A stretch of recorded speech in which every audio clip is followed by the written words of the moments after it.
the 3 or 4 key differentiators that I started to sort of address was, again, that sort of profile balance. There's that tanginess, that sweetness, and that spice.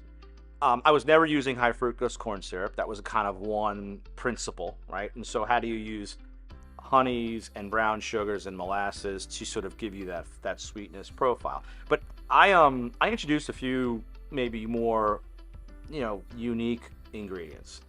One product is Hatch chili. Hatch chili is a New Mexican grown chili, and I was introduced to it some years prior. Someone got me some as a gift, and I tasted it. I hadn't tasted it before, and it was really nice. It was earthy.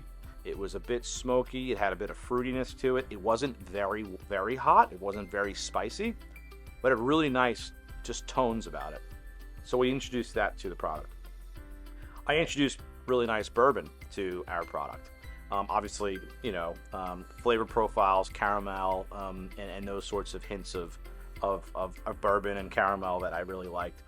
And the other component I think was tamarind, and tamarind has got a very sour kind of taste to it, and is a different kind of a flavor profile, which was also kind of maybe a little different.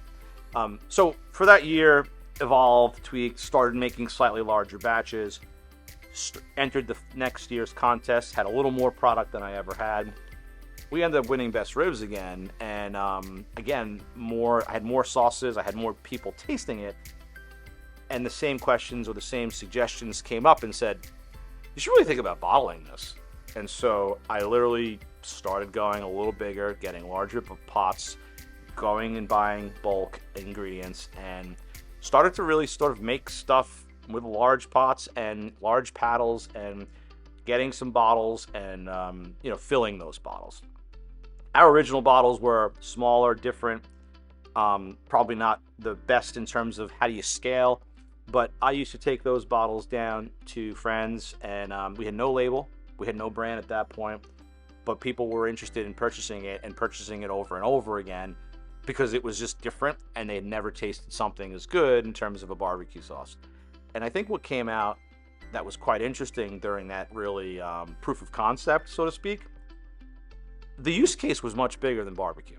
I had more than one, in fact, I had many occurrences of folks who bought the product and said, I use it on my egg sandwiches every day.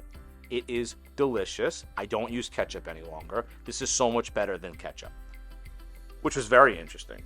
Then folks were saying, I'm using it on, quesadillas. I'm using it on tacos. I'm using it on a whole wide range of, foods.